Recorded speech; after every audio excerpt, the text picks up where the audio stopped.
Hi mga langga, and hello din po sa lahat ng ating viewers, listeners, and subscribers, pati na rin sa ating mga haters. Sa pagpapatuloy ng ating kwento, kung bago ka pa lamang dito sa ating channel, huwag kalimutang mag-like, comment, share, and subscribe at pindutin nyo na rin yung notification bell para maging updated pa po kayo sa mga susunod pang mga video.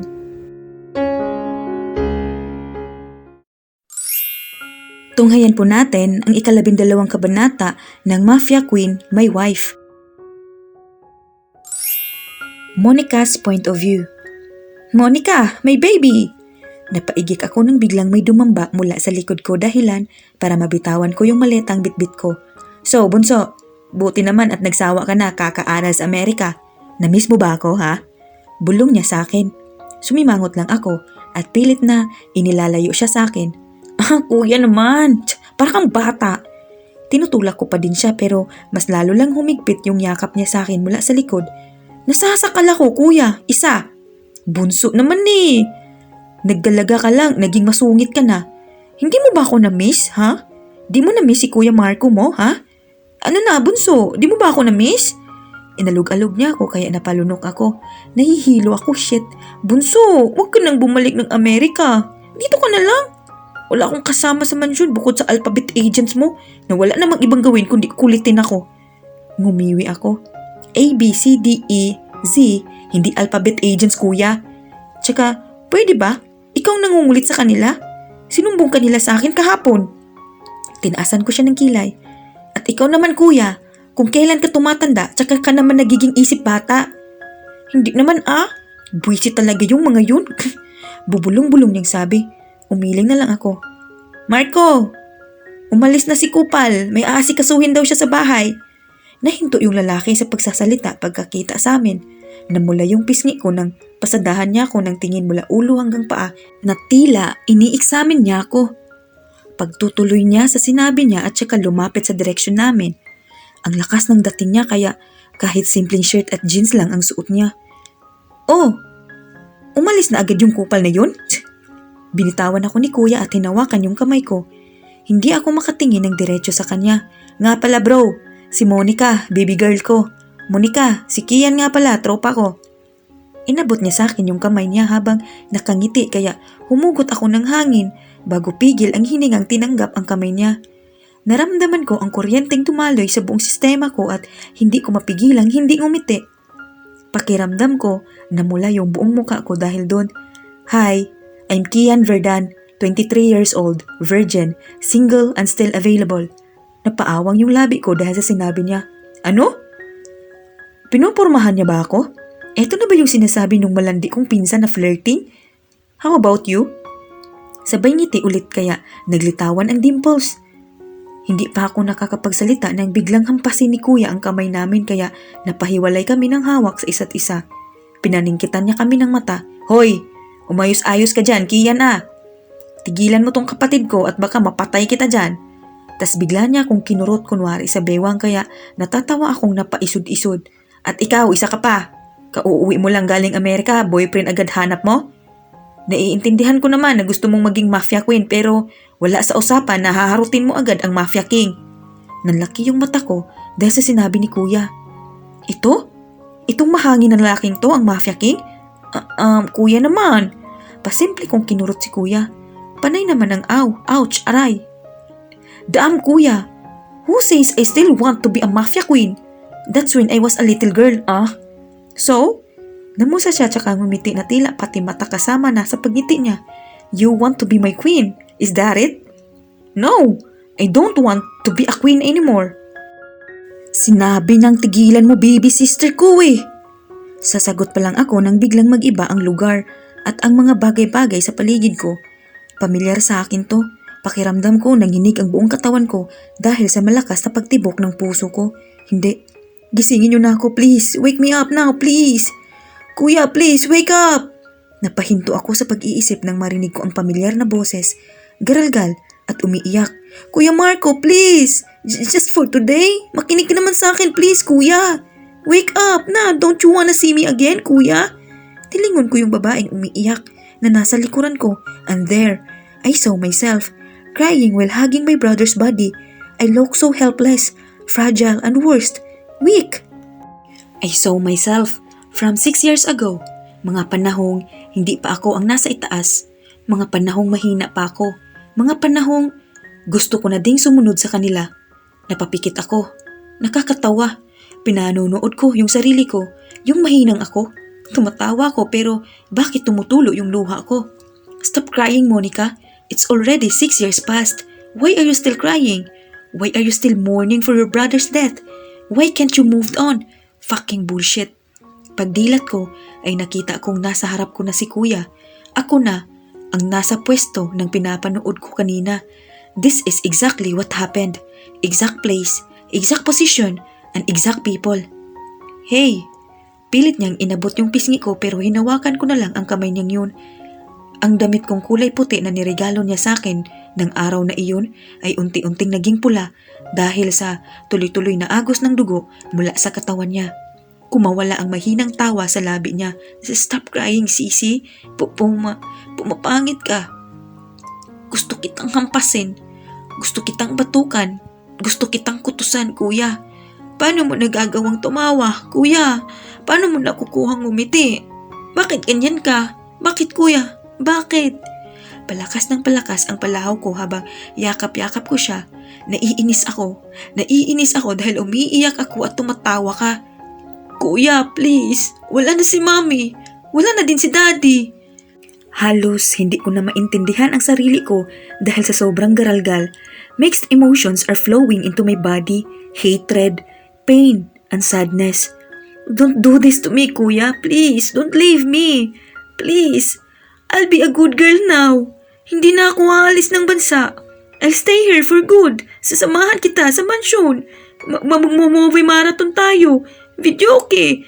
Inuman. Tapos mamamasyal ulit tayo katulad nito. Hindi na ako magpapasaway sa'yo.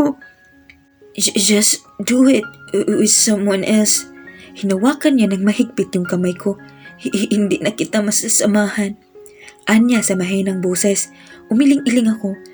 I'm sorry. Hindi na ako. Humihinga siya ng malalim tsaka ako tinitigan sa mata. Hindi na ako makakapunta sa magiging kasal mo. Tumawa siya. Tumatawa siya habang rumaragas sa ang luha sa mga mata niya. Tuloy-tuloy ang agos nun. No, this is just a dream. Please, wake me up. I don't want to see this. Please. Stay with me, kuya. Mahinang sabi ko. I will. Isang ngiti lang ang isinagot niya mula sa namumutla niyang labi pagkatapos ng dalawang salitang yun. Pumikit na siya at tuluyang tumigil ang paghinga niya. Hindi ko na alam kung ano pa ang masasakit dito. Ang huling taong karamay ko sa lahat, ang taong nag-alaga sa akin, promotekta, nagpasaya at gumabay sa akin na parang magulang, kinuha na din nila. Ang mga magulang ko, ang kuya ko, si Kian, sino bang susunod? Iniwan na nila ako. Nabingi na ako sa sarili kong palahaw ng iyak. Wala rin namang nakakarinig sa akin. Bakit pa ako umiiyak? Stop it already. Can someone please wake me up from this nightmare? Please, I badly need to wake up. Mon. What? Nilingon-lingon ko ang paligid. Nakatayo na ako ngayon. Nasa iisang lugar pa rin. Ako pero wala na ang katawan ni kuya. Malinis na din ang damit ko. Wala ni isang bakas ng dugo. Ang tanging natira lang ay ang luhang tumutulo galing sa mata ko pababa sa mukha ko. I heard something. I think I heard a voice. Mon. He's calling me. Liam is calling me. Nilingon ko ang paligid. There's no one else except from me. Where are you? Mon. Sorry kung inaway kita. Sorry kung matigas ang ulo ko. Sorry kung nagpapasaway ako sa'yo. Sorry kung lagi kitang iniinis. Sorry kasi mahina akong umintindi. I heard some sobs and sniffing, evidence that he's crying. Sorry kasi pabigat ako. Sorry kasi pinapahirapan kita sa paghahanap sa kung sino talaga ako. Sorry kung ang hirap kong makaintindi. Sorry kung ingot ako. Napapikit ako nang maramdaman kong pinahid niya ang mga luha ko even though there's no one here. Sorry kasi Wala akong nagawa. And to my surprise, pagdilat ko ng mata ko ay tuluyan akong nagising. Napalunok ako habang habol ng hiningang nakatitig sa kisame. Tagaktak ang pawis na tumutulo mula sa noo ko. I feel like I've been running for how many hours. Bangungot. Another fucking nightmare from the past. Naihilamos ko yung palad ko sa mukha ko. Kailan ko ba makakalimutan ang nakaraan ko? The more I remember it, the more I want to forget it. Kinuha na nila sa akin ang lahat ng meron ako, tanging kayamanan at pwesto ko na lang ang nanitira sa akin. What else could they take away from me? Akmang tatagilid ako nang makaramdam ako ng mahigpit na nakayakap sa bewang ko. Nagsalubong ang kilay ko nang dumako doon ang tingin ko, and there he is, sleeping peacefully while hugging my waist. Para siyang batang ayaw humiwalay ng higaan sa nanay. So nandito kami sa kwarto niya. Did I feel asleep on our way home? Binuhat niya siguro ako papunta sa kwarto niya since laging nakalak yung sa akin. Si A kasi ang pinag-drive ko. I took a glance on the clock. It's already 2 a.m. in the morning. Napailing-iling ako.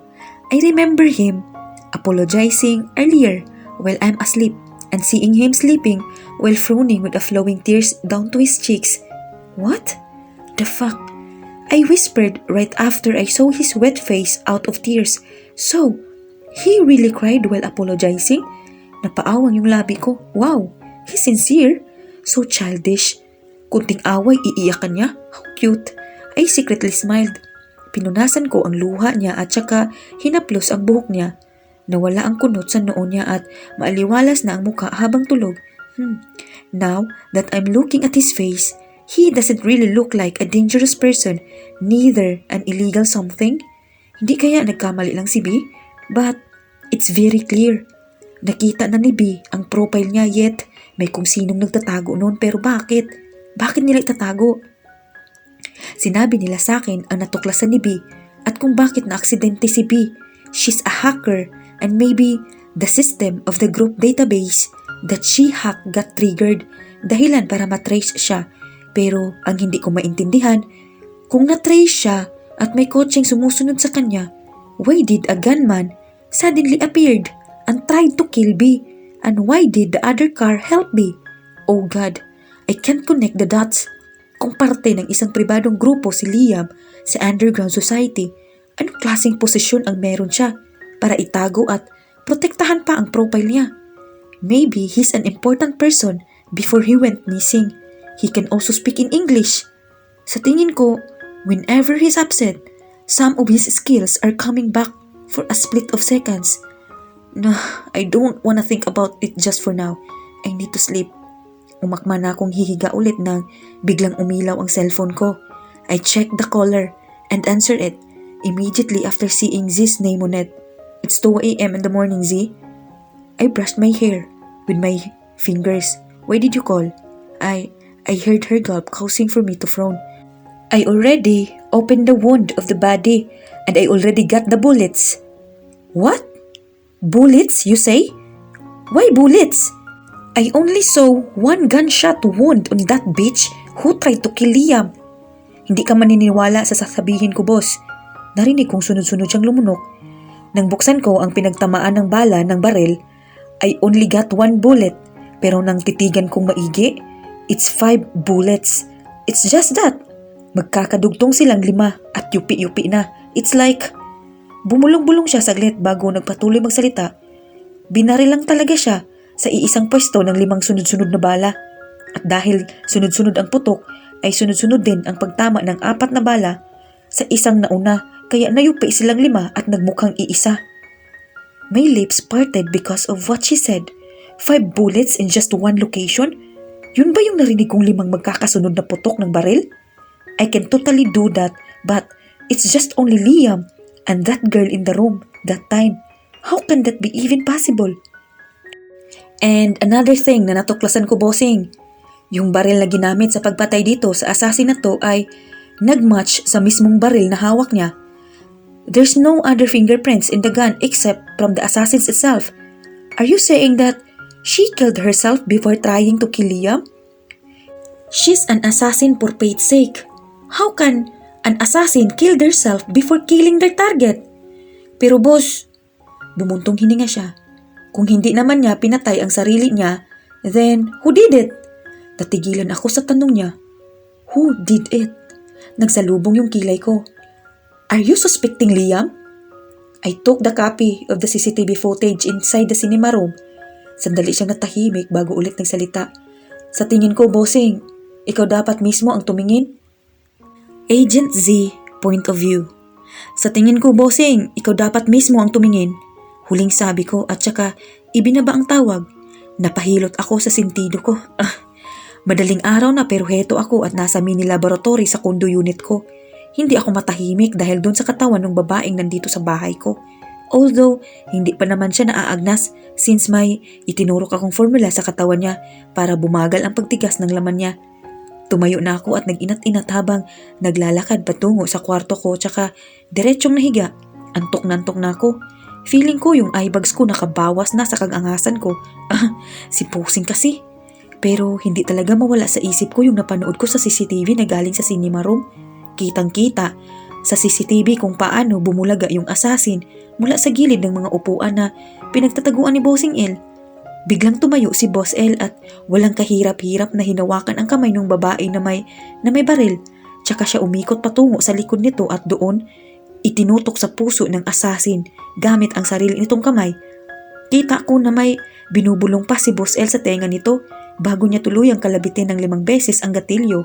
Hinayaan niyang bumagsak ang katawan ng babae sa sahig habang si Boss L naman ay unti-unting lumingon sa CCTV at ang mas nakakakilabot doon ay yung ngisi na pinakawalan niya habang nakatingin sa kamera na para bang alam niyang may manonood sa kanya.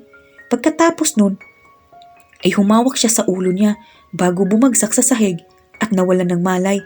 Tsaka dumating si Bossing. Sobrang natulala ako pagkatapos ko yung panuorin. Nakakamangha at nakakatakot syempre. Bilang isa sa mga agent ni Bossing, masasabi kong hindi ako ganun kagaling makipaglaban dahil sa E, D, C at E ang magaling sa physical combats dahil specialty ko ang pagiging medic ng grupo. Kung ako nasa kalagayan ng assassin na yun, malamang hindi ko pa naitutok yung baril, ipatay na ako. Nilingon ko si B na natutulog pa din. Nakipag-away ako sa doktor ng hospital kanina para lang iuwi si B. Hindi siya pwedeng iwan na lang dun dahil baka mamaya may umatake na naman sa kanya. Hi B, kumatos ka na ba? Gumising ka na dyan. Kailangan na nating i-hack ulit yung system na natuklasan mo. Liam's point of view. Nakabusangot akong nakatitig sa TV dito sa sala ng bahay ni Monmon. Nababadtrip ako. Kanina pa pagising ko.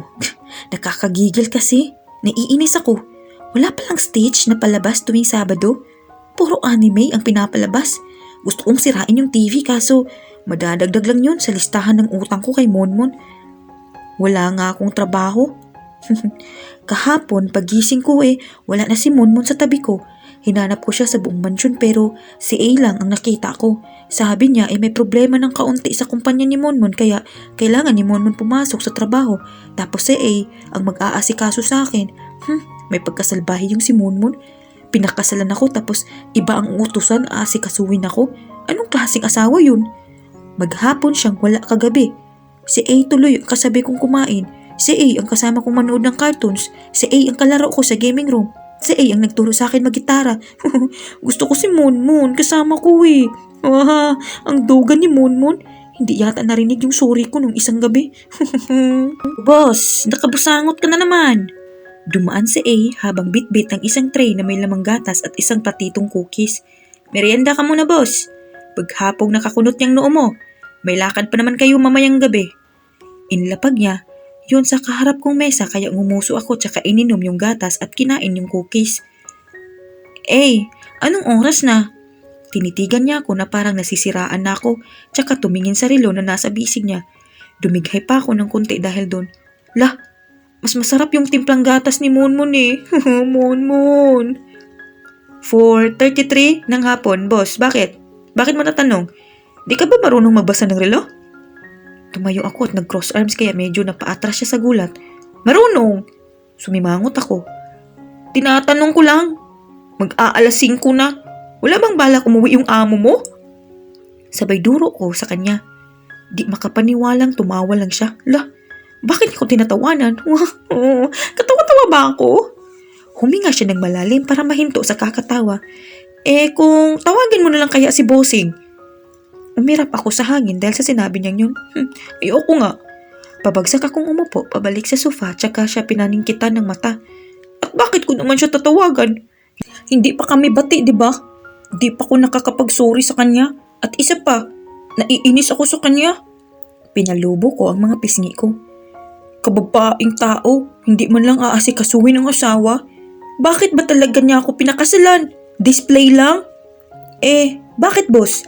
Ano bang gusto mong mangyari? Naupo siya sa gilid na upuan. Gusto kong mangyari? Ano ba naman itong si A? Tinatanong pa ba yun? Siyempre naman. Bilang lalaki, gusto ko din naman na maramdaman kahit papano na inaalagaan at pinapahalagahan. Kinamot ko yung ulo ko. Ilang taon akong pagala-gala. Ako na lang din mag-isa ang nag-aasikaso sa sarili ko. Ngayon, may asawa na ako. Di ba dapat kahit papano naman makaramdam ako ng pag-aaruga at pagpapahalaga? Nagkibit balikat lang si A kaya nginiwian ko siya. Walang kwenta din kausap tong si A Weird na nga, wala pang kwentang kausap. Napaka-irresponsable niyang asawa. Hindi naman porke acting-acting lang to hanggang acting lang talagang gagawin ko. Siyempre naman, may sinseridad ako sa lahat ng bagay na ginagawa ko. At isa na doon ang pagiging asawa ni Monmon. Umiling-iling ako. Kaso, yung amo mo ang irresponsable sa aming dalawa. Kita mo? Kita mo yung amo mo? 4:00 na, di pa ko tinatawagan. Pinasasakit niya talaga yung ulo ko. Sabay hawak sa ulo ko. Hay! Yang talagang si Monmon na yan. Binibigyan ako ng iisipin. Umilaw yung cellphone ko na nakapatong sa sala table na nasa harap ko. Hi Monmon. Agad kong sagot dun sa tumatawag habang kagat-kagat yung hinlalaki kong daliri sa kaba. Hindi pa kami bati Napatawag ka Monmon? Sininyasan ako ni A gamit ang daliri niya na nasa leeg niya. Tila sinasabing nyari ako. Nakarinig ako ng malalim na paghinga na tila nagpipigil. Irresponsable? Nagbibigay ng sakit ng ulo? Namutla ako nang dahil sa sinabi niya. Paano niya narinig yun? Kinagago mo na naman ba ako? Nalunok ko yata yung dila ko sa takot habang lumingon-lingon sa paligid. Paano niya narinig yun? Ang laki naman ng tenga ni Monmon. Nadidinig ako hanggang dito sa mansyon niya. Galit na naman ba siya? Bumuntong hininga siya mula sa kabilang linya. Buksan mo yung pinto. Nangangawit na ako dito. Utos niya kaya tumakbo ako papunta sa pinto at mabilis na binuksan yun. Pero imbis na si Monmon ang tumambad sa akin, iba ang nakatayo sa labas ng pinto. Pakiramdam ko, babagsak na yung panga ko dahil sa sobrang pagkanganga habang nanlaki ang mata. Isang stitch na kasing laki ko. Ang laki, ang taba at ang cute-cute niya. Napalingon ako nang biglang lumitaw si Monmon mula sa likod ng malaking stitch. Pawis na pawis siya at nakasimangot. Ingatan mo yung panga mo, sasayad na sa lupa. Nagulat ako nang bigla niyang ibato yung hawak niyang paper bag sa akin na agad kong nasalo. Sinilip ko yun at napakagat sa labi. Paper bag yun na ang laman ay punong-puno ng chocolate na hugis stitch. Nilingon ko siya na nakasandal na sa stuffed toy. Monmon, tawag ko sa pangalan niya. Umirap lang siya habang nakatingin sa ibang direksyon. You don't have to thank me. Napadaan lang ako sa isang toy store and I saw that ugly thing. Ngumiwi siya. That's the ugliest toy that I've ever seen. Kaya naalala kita. Parehas kasi kayong pangit. I didn't bought that just to say sorry on about what happened last. Hindi ko na siya pinatapos at agad ko siyang niyakap. Yung mahigpit na yakap. Naramdaman kong nanigas siya sa pwesto niya at di makagalaw. Salamat Monmon. Bulong ko sa tenga niya. Tinapik-tapik niya yung likod ko. Yeah? Right. You really should thank me. Ang sarap sa pakiramdam na yakap-yakap ko siya. Parang ayaw ko nang kumalas pa sa di malamang dahilan. Naririnig ko din ang malalakas na tibok ng puso. Pero nakapagtataka, bakit parang 2 puso yung naririnig ko? Oh, bossing! Yung tag 6 feet pala na stuffed toy yung kinuha mo? Sabi mo yung 7 feet ang kukunin mo. Naputol yung sinasabi ni A nang bigla siyang batuhin ni Monmon ng paper bag na hawak ko. Shut the fuck up, eh? Bumitaw sa akin si Monmon at hinawakan ang kamay ko. Ipasok mo yung mga susuotin namin mamaya para sa party. Anya, tsaka niya ko hinila papasok kaya binitbit ko din yung malaking Stitch. Ang laki-laki nito, Monmon. Ang galing. Medyo mabigat nga lang pero sulit. Shh, it's not a big deal. Binitawan niya yung kamay ko pagpasok sa sala at dumiretso siya sa library kaya sumunod ako sa kanya. Dala-dala pa din yung Stitch. Ang cute-cute nitong si Stitch. Pero teka, siya bang nagbuhat nito papasok dito sa mansion? Hala, ang bigat-bigat nito tapos binuhat niya mag-isa. Umupo ako sa harap niyang upuan. Nung umupo siya at saka binuksan yung laptop, mukha siyang pagod. Wow, siya nga ang nagbuhat. Monmon? Okay ka lang ba? Salubong ang kilay na nilingon niya ako. Yeah? Why did you ask? Wah, tumayo ako dahil sa sinabi niya at niyakap siya mula sa likod. Bakit mo binuhat, Monmon? Ang bigat nito eh. Ano bang akala mo sa katawan mo? Gawa sa kalabaw, ha? What the fuck? Tumawa siya na parang di makapaniwala bago nagsalita ulit. Bakit habang tumatagal, mas lalo kang nag-iisip bata? Hindi na ako magtataka kung isang araw bigla ka nalang ngumawa at maghingi ng gata sa akin. Sinilip ko yung mukha niya habang nakayakap ako sa kanya. Paano yun, Monmon? Kung hihinga ko ng gata sa'yo, padidideen mo ko? Tinuro ko yung dibdib niya. Diyan mo ba ako padidideen? Slap. Yung pisngi ko, ha? Nung nakaraan na, sinampal niya ako sa kanan yun. Ngayon naman sa kaliwa. Ang sakit. Pervert. Sabay tulak sa akin, kaya napabitaw ako. Get out! Tinuro niya yung pinto habang umuusok ang ilong at namumula ang muka. Wow, hindi na naman ba kami bate? Pero Monmon, I said get out! Dahil sa sigaw niya, mabilis kong binitbit si Stitch palabas pero bago pa ako tuluyang lumabas ng library, ay nilingon ko si Monmon na kasalukuyan ng uupo. Ngumuso ako habang nakapuppy eyes. Bati naman na tayo, di ba? Sinamaan niya ako ng tingin. No way! Sabay bato ng libro galing sa gilid patungo sa direksyon ko kaya mabilis kong sinara yung pinto. Nakadinig ako ng kalabog. Malamang sa pinto tumama yung libro. Basta, ang sweet-sweet ni Monmon. Kinikilig ako. Kinikilig talaga ako. Niyakap ko yung Stitch. Ang laki niya talaga. Hindi ko akalain na ganito ka-sweet si Monmon. Pakiramdam ko tuloy, buong mukha ko na yung namumula. Naririnig ko din yung tibok ng puso ko. Ang bilis tumibok eh. Parang gustong lumabas sa katawan ko. Tinapik-tapik ko yung dibdib ko habang nakangiti. Tumigil ka dyan, puso. Hindi ka pwedeng tumalon palabas ng dibdib ko. Mamamatay ako pag ganun. Tapos, hinarap ko si Stitch at kinurot-kurot yung pisngi nun. Ang lambot-lambot talaga. At ikaw naman, Experiment 626. Doon tayo sa gaming room maglaro. Huwag natin istorbohin mami mo. Tapos, binuhat ko na ulit si Stitch nang may maalala ako. Nilingon ko sa A na kakapasok lang dala ang isang malaking box at nakapatong doon ang paper bag ng tsokolate. Lumapit ako sa kanya. Hi A, mukhang mabigat yung dala mo ah. Oo nga boss eh. Nahihirapan niyang sabi kaya ngumuso ako.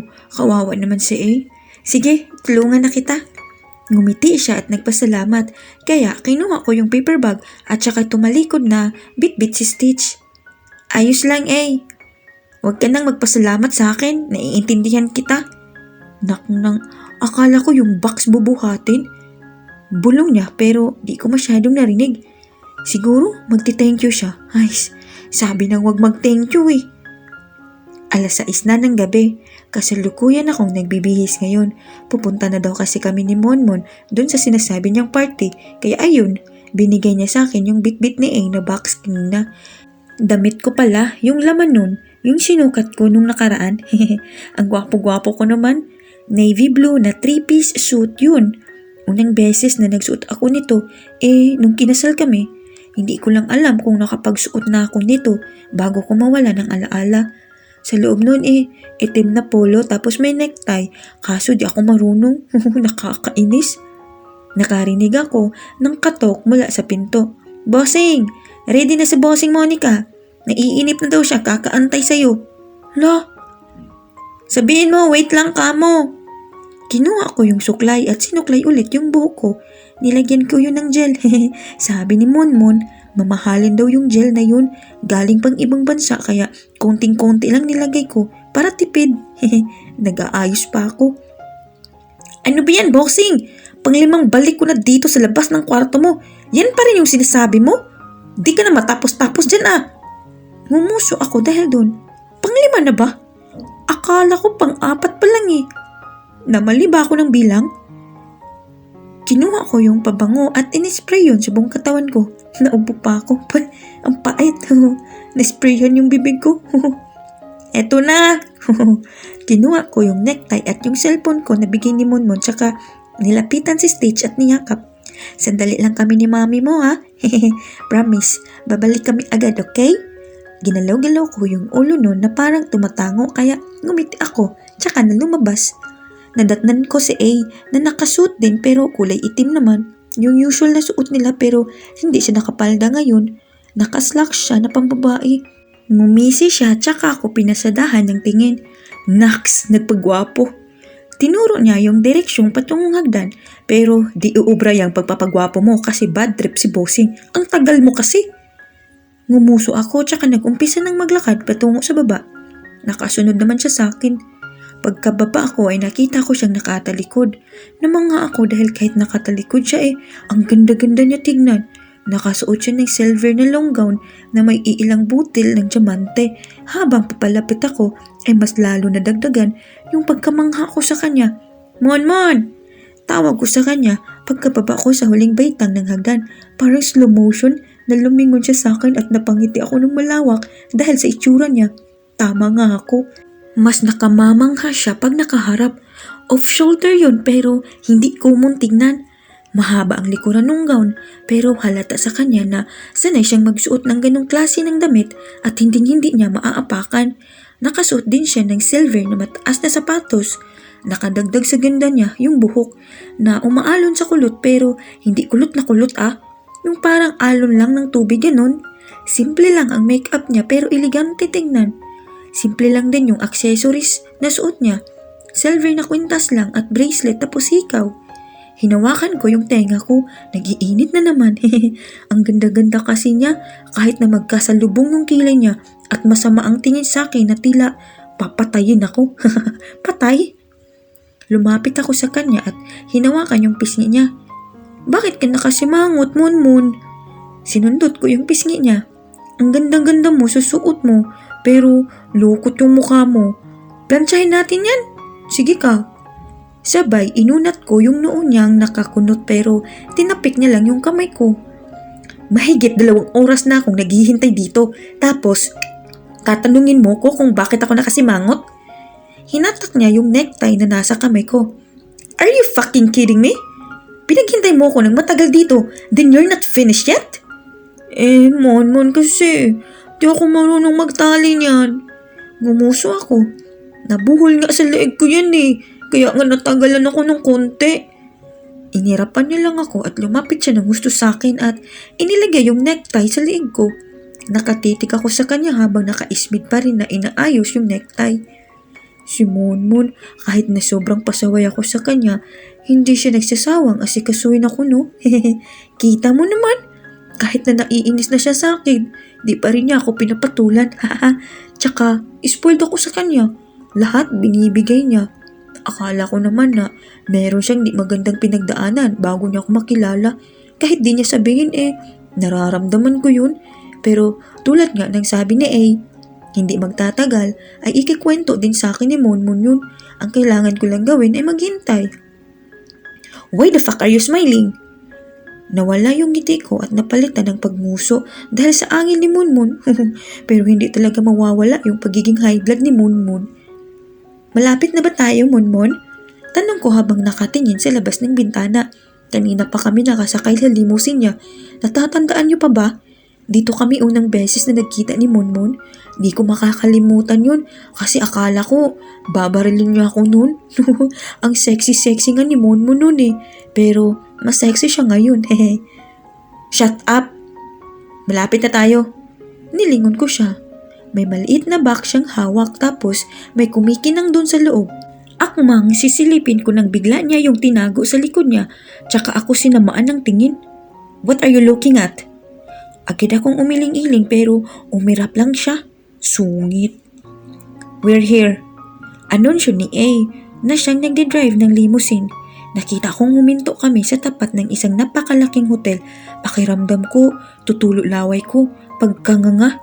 Ang laki kasi nun at sobrang taas. Napapaisip tuloy ako kung ilang floor meron yun. Napakagat ako sa labi ko nung naunang lumabas si Monmon.